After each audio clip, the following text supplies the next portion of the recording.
มื้อนี้ทางวลากะได้เนาะสั่งแป้นพี่น้องเอ้ยเนาะในงบ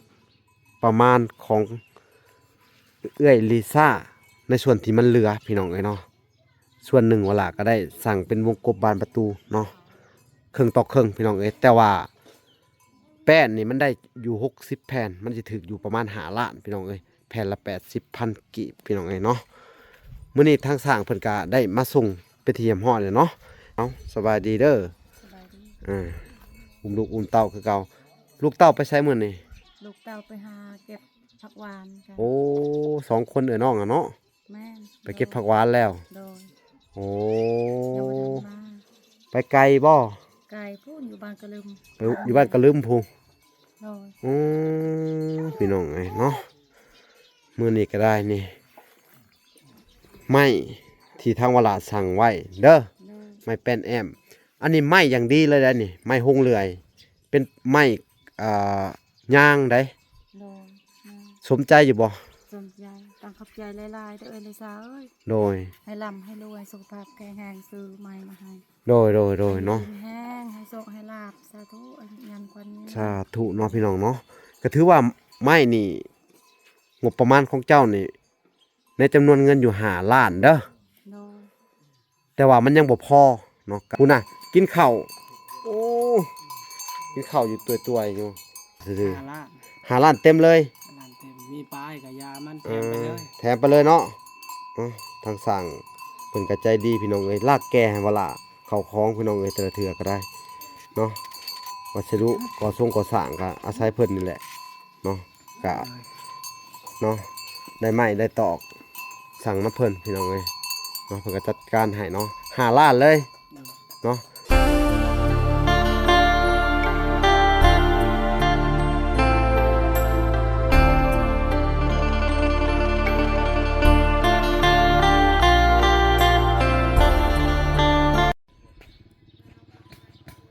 อ้าวโอเคพี่น้องเอ้ยเนาะกับสบายดีเนาะพ่อแม่พี่น้องเนาะเบิดสู่คู่สู่คนพี่น้องเอ้ยเนาะเบิดสู่หมงสู่บอนพี่น้องเอ้ยเนาะการยินดีเข้าสู่ช่อง YouTube เบาหลาสายบุญเนาะคุณธรรมคือเก่าพี่น้องเอ้ยเช่นเก่าเช่นเคยพี่น้องเนาะทักทายสบายดี FC ทางฝั่งไทยและ FC ทางฝั่งลาวและ FC ทางต่างประเทศพี่น้องเอ้ยที่รับชมเบาหลาอยู่พี่น้องเอ้ยเนาะ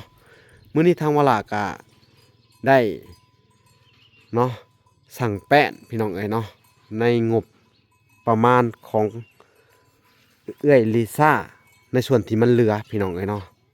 ส่วนหนึ่งเวลาก็ได้สั่งเป็นวงกบบานประตูเนาะครึ่งต่อครึ่งพี่น้องเอ้ยแต่ว่าแป้นนี่มันได้อยู่60แผ่นมันจะถึกอยู่ประมาณ5 ล้านพี่น้องเอ้ยแผ่นละ80,000กีบพี่น้องเอ้ยเนาะมื้อนี้ทางสร้างเพิ่นก็ได้มาส่งไปที่เยี่ยมฮอดเลยเนาะแต่ว่าเรื่องแป้นนี่น่าจะบ่พอน่าจะขาดอยู่อีกประมาณ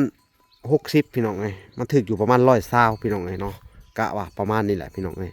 120แผ่นเนาะพอเฮือนเพิ่นมันสิอ้อมมันนี่หรือว่าประมาณ100พี่น้องเนาะหรือว่าจังใดเนาะแล้วก็งบ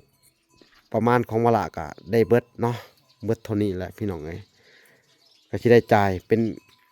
อ่าเที่ยวสุดท้ายเนาะก็ถือว่าเบิดแล้วเนาะของในส่วนของเอลิซ่าพี่น้องเอ้ยเนาะเพิ่นก็ได้ฝากมาให้วลา$500พี่น้องเอ้ยเนาะแล้วก็วลาก็ได้ใช้จ่ายใน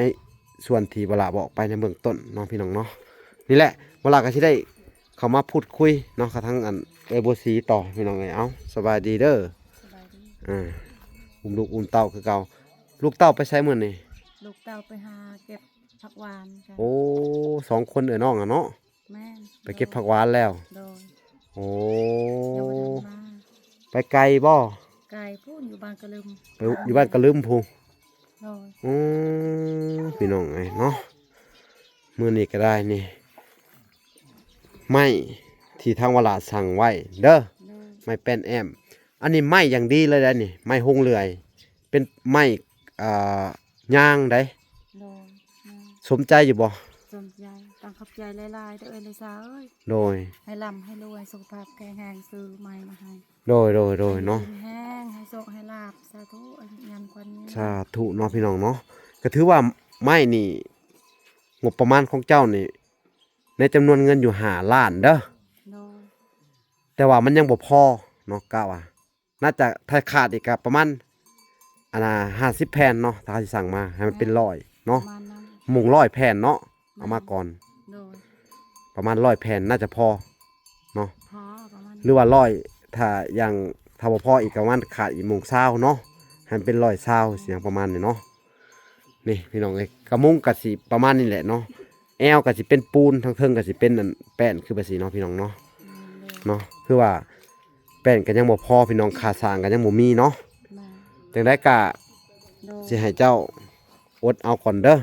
โดย เนาะ ป็หยัง นี่แหละพี่น้องเอ้ย สำนีก็ดีใจเลย ในส่วนที่ขาดเหลือเนาะ โดย ก็ยังบ่มีไผเพิ่มเติมช่วยเหลือเพิ่นอยู่พี่น้องเอ้ยเนาะ โดย จักเฮ็ดจังไดพี่น้องเนาะครอบครัวนี่ก็อดเอาก่อนเด้อ โดย สู้ๆเด้อ โดย ทางว่าล่ะก็มีเงินงบประมาณของทางอันผู้ใหญ่ก็คือทางเอื้อยลิซ่าแหละเพิ่นก็เป็นก้อนสุดท้ายเนาะว่าล่ะก็สิได้มอบให้ต่อไปก็จักสิเป็นจังไดพี่น้องเอ้ยครอบครัวนี่เนาะถ้าบ่มีเอื้อยลิซ่าเนาะและ แม่โดย เพิ่นช่วยเนาะ โดย ถ้าเพิ่นบ่มีงบต่อเนาะก็คือสิได้แต่ซ้ำนี้เด้อ โดย เนาะค่าซอกค่าสร้างก็จักสิว่าจังได๋ล่ะพี่น้องเอ้ยทั้งอันบ่ซีกันนี่แหละพี่น้องเอ้ยสิเฮ็ดหยังก็บ่ได้ค่าแต่นำแต่ลูกน้อยเนาะ โดย เฮ็ดอยู่เฮ็ดกินก็ยากเนาะลำบากลำบนพี่น้องเอ้ยอดเอาก่อนสู้เด้อพี่น้องเอ้ย ยายสำนีก็ดีใจเลยล่ะ เนาะ ได้สำนี้ก็ดีใจเพิ่นว่าเนาะ ใจเลยล่ะ โอ้วงกบบานประตูใหม่เพิ่นสิได้มาพี่น้องเอ้ยแล้วก็เฮือนนี่เนาะพี่น้องเพิ่นซื้อให้เนาะที่ดินอีกพี่น้องเอ้ยเนาะ ลายหลายอย่างเนาะเข้าไฟฟ้าก็เป็นแม่ตู้ USA ก็7ล้านพี่น้องเอ้ยเจาะน้ำบาดาลอีกพี่น้องเอ้ยของแม่ทอนแก้วก็4ล้านห้าพี่น้องเอ้ยเนาะโอ้เฮ็ดหยังกินอ่ะนี่ฮะ ต้มมานั่น หึ กระดูกงัวน้องให้ โอ้ต้มกระดูกงัว แม่นให้ต้มให้พวกบอลาทานนั่นแหละ โอ้ต้มเตรียมสิย่อพระเขาวะล่ะ แม่นเขาให้มาเมื่อกี้นี้ โอ้สาธุแล้วพี่น้องเอ้ยเนาะ เออ ทั้งวลากะนี่แหละ ได้กินได้อยู่น้ำเพิ่นตลอดพี่น้องเอ้ย เดี๋ยว เนาะทางเอ้ยบ่สีนี่เพิ่นก็หาคงอยู่คงกินให้วลาตลอดเนาะที่ผ่านมาบางเทื่อก็ให้เอาเมื่อแน่เนาะแล้วก็ย่อพระเข้าให้กินพี่น้องเอ้ยเนาะทุกๆครั้งพี่น้องเอ้ยที่เข้ามาพี่น้องเอ้ยเนาะเพิ่นก็บ่ลืมบุญลืมคุณจักเสียจังได๋พี่น้องเอ้ยทางวลากะเดินทางนี่เพื่อสิได้ออกไปพี่น้องเอ้ยเข้ามาแต่เช้าออกไปก็ประมาณบ่าย2บ่าย3พี่น้องเอ้ยเนาะเฮากินข้าวเช้ามาแต่พุ่นก็ต้องมาแวะกินในเฮือนเพิ่นเนาะพี่น้องบางเทื่อเนาะแล้วเทื่อเพิ่นก็ย่อเข่าเนาะบางเทื่อเฮาก็ถือมากินเองนำแน่พี่น้องเอ้ยเนาะเพิ่นมีเพิ่นก็ย่อเฮาเนาะพี่น้องเพิ่นก็มีน้ำจิตน้ำใจเนาะทางอันเอ้ยบ่สีเพิ่นก็บ่ลืมบุญคุณพี่น้องเอ้ยจักเฮ็ดจังไดก็ต้องขอบคุณเพิ่นเนาะถือว่าเพิ่นก็เป็นคนดีผู้หนึ่งพี่น้องเอ้ยเนาะลูกเพิ่นก็แอวพี่น้องเอ้ยลูกเต้าก็ไปหาอยู่หากินเนาะเอากินน้ำโอ้อดเอาก่อนพี่น้องเอ้ย สำนีก็ดี ปา ใจเลยล่ะ ดโถ ได้สำนี ได้สำนีกับบุญแหละเนาะ แม่น ดีมกดีใจนำพี่น้องเอ้ย มีวันอยู่ แต่ก่อนกับบุมีบนอยู่เพิ่นว่าเนาะนี่แหละพี่น้องเอ้ยโอ้ยเนาะก็ยังขาดอยู่พี่น้องเอ้ยใหม่ก็ได้ แล้วก็ค่าสร้างอีกพี่น้องเอ้ยค่าสร้างรายรวมแล้วน่าจะประมาณ3-4 ล้านประมาณนี้พี่น้องเอ้ยหิวข้าวแล้วเอ้าคอยสิได้อนาคตพี่น้องเอ้ยสิได้ไปจ่ายค่าไม้เบิ่งก่อนสิไปสร้างเบิ่งก่อนพี่น้องเอ้ยทั้งเด็กน้อยกับแอวพี่น้องเอ้ยเนาะเฮาสิถ่ายเพิ่นก็บ่ได้พี่น้องเอ้ยลำบากเนาะถ่ายเพิ่นก็เพราะว่ายังเป็นเด็กน้อยเนาะก็ซุมื้อนี่ก็ YouTube ก็เพิ่นก็สิเน้นเกี่ยวกับเด็กน้อยพี่น้องเอ้ยถ่ายแบบว่าประตูก็บ่ได้เนาะห้องหายไปสิกะเนาะมันก็ลำบากแน่พี่น้องเอ้ยการเฮ็ด YouTube ซุมื้อนี่ก็ได้พี่น้องเอ้ยเนาะค่อนข้างจะมีกฎเกณฑ์หลายอย่างพี่น้องซุมื้อนี่ก็ได้เฮ็ดผิดนิดนึงก็ทาง YouTube เพิ่นก็สิแบนช่องเนาะเฮาก็เลยบ่ได้ถ่ายเน้นเพิ่นพี่น้องเอ้ยเนาะสบายดีทางสร้างไม้คือเก่าเนาะคือเก่าคือเดิมเนาะบ่ได้เปลี่ยนแปลงเลยเนาะยังรอคือเก่าค่ะฉัน เนาะทางสร้างไม้ก็ได้ ในอนาคตน่าจะ48กับอันดับ8นะ ฮะ ว่าสิบ่พอ นะ ว่า48ก็ยังทันมีบ่ 18ก็สิใช้ตัวเก่านํแน่ ตัวกลางแม่เนาะ แล้วก็ถ้าบ่พอจะได้ก็สิสั่งน้ำเจ้าเนาะ เจ้าบ่หลายปานใด เจ้าคำนวณเบิ่งดูผู้ที่ว่าเจ้าเคยเห็นไหมคำนวณได้บ่ แม่นบ่หรือสิ อืมแป้นแอมนี่แหละเฮาว่ามุงประมาณมุง100เนาะยังขาดอีก50เนาะ ประมาณ100นะ อืม ซ้ำนี่ เฮือนซั่นนี่มุง100พี่น้อง100แพเพราะว่าชาติเวลาเฮ็ดอันเฮือนมาก็สิประมาณนี่แหละเนาะ7คูณ7ก็100ปลายเนาะ7คูณ7ก็100ปลายพี่น้องเอ้ย แม่ 120 130ประมาณนี้เนาะเฮ็ดเฮือนให้แต่ละบอนพี่น้องเอ้ยแต่ละหมู่แต่ละบอนก็ได้เนาะก็สิคำนวณประมาณนี้เนาะแต่ว่าไม้ก็ยังบ่พออยู่พี่น้องเอ้ยเนาะ 48ก็ประมาณ20โตซื้อเพิ่ม อืม แต่ว่ามีตัวเก่าแน่ แม่นอยู่ประมาณ20โตเนาะบัดนี้สิบ่เว้าหลายพี่น้องเอ้ยเนาะฝนก็พาอากาศก็สิไหลแล้วห้องมาขึ้นอากาศก็ร้อนเนาะพุ่นพี่น้องเอ้ยฝนตกเท่านั้นแหละพี่น้องเอ้ยทางเวลาก็สิได้หนีผ่านหนีพ้นก่อนทางออกมันก็ยากเนาะพี่น้องเอ้ยเนาะมากับบ่พรมื้อนี้พี่น้องเอ้ยพุ่นทางบ่พรก็ได้สวัสดีสุดหล่อ บ่พร คุณเนาะพี่น้องเอ้ยทางเวลากะมื้อเช้านี่กะได้พากันมาแต่เช้าๆคุณเนาะบ่พรเนาะ หิวข้าว หิวข้าว ก็มาอาศัยผักท้องน้ำมัน ตอนนี้ก็เป็นเวลาอันอยู่ประมาณบ่ายโมงเกือบบ่าย2เนาะยังพาได้กินข้าวเที่ยงอยู่เอ้าปกติกะมาเฮือนเพิ่นทุกครั้งเพิ่นก็ย่อข้าวได้ทางเอ้ยบ่สีนี่เนาะบ่พรมากินน้ำเพิ่นประจำพี่น้องเอ้ยเพิ่นก็บ่ลืมบุญคุณเนาะจักเสียจังใดเนาะเพิ่นก็ว่าเนาะ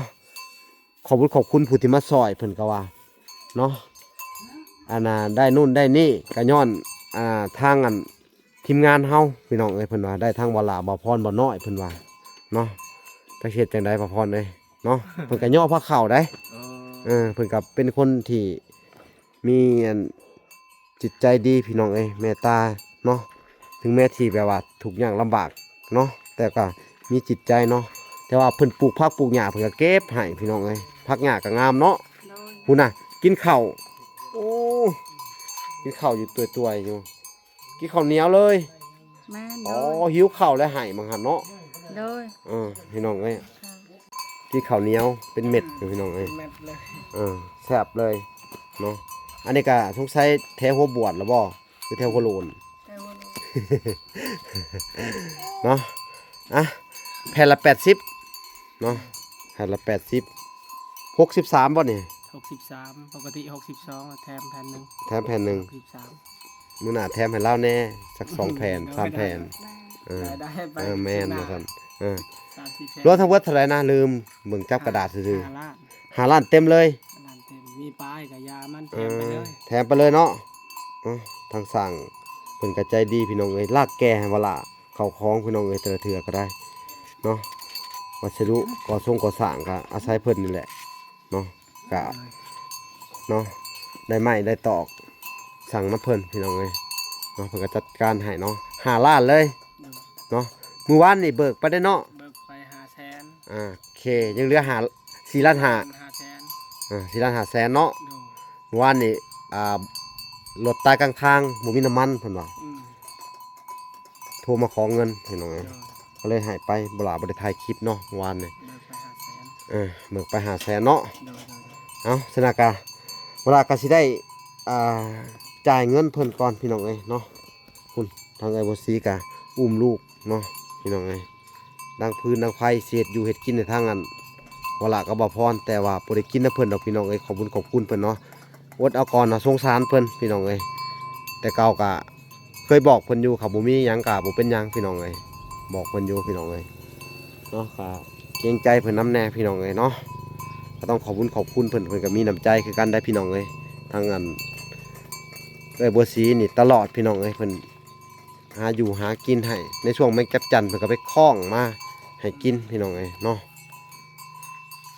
สิได้จ่ายเงินก่อนบาทนี่พี่น้องเอ้ยเวลาก็สิได้จ่ายก่อนพี่น้องเอ้ยเนาะจ่ายค่าเสียหายเพิ่นนี่พี่น้องเอ้ยเนาะ ตลอดเลยเอ้านับเบิ่งเด้อ5ล้าน5แสนเนาะ500,000เบิกแล้ว เออ 500,000 ลืมไปพี่น้องเอ้ยขอโทษขออภัยเนาะ ครบแล้ว ครบแล้วเนาะ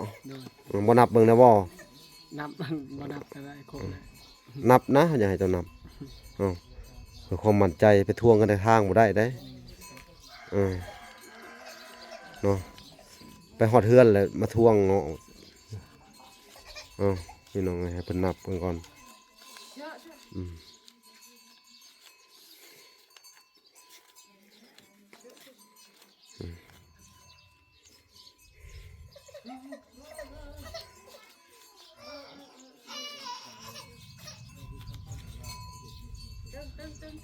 ครบ ครบเลย โดย โอเคพี่น้องเอ้ยขอบใจเด้อ โดยขอบใจทางสร้างไม่พี่น้องเอ้ยโดย มีหยังก็สั่งเติม โอเคถ้ามันบ่พอจังได้จังหวะกันใหม่เนาะหรือว่าถ้าทางเวลามีงบก่อนเนาะคือว่างบนี่เบิดเลยเนาะบ่มีแหละเนาะยังเหลืออยู่ 200,000 บาทสิให้ค่าอันให้เซาบัวสีไปเลยเนาะพี่น้องเพื่อเพิ่นไปซื้อหมักพริกเป่งนัวเนาะถ้าเกิดว่ามีงบประมาณเข้ามาอีกข้างหน้าพี่น้องเอ้ยผู้แอวลูกก็ได้พี่น้องเอ้ยเอ้าน้องสงสัยสิบ่สบายแหละเนาะ มัน อืม เป็นหวัด เป็นหวัดเวลาก็สิได้มอบเงินให้เลยเด้อซะเด้อ โดย เงินในส่วนที่เหลือเด้อ โดย เอาไปรักษาเอ้าเงินอันนี้ก็เป็นเงินของเอลิซ่าแหละเด้อ โดย เอ้าโดยก็ต้องขอโทษขออภัยนำพี่น้องเอ้ยเนาะทั้งลูกเพิ่นบ่สบายเนาะจักเฮ็ดจังได๋บ่ล่ะก็ได้เนาะก็ได้มอบงบประมาณในส่วนที่เหลือเนาะ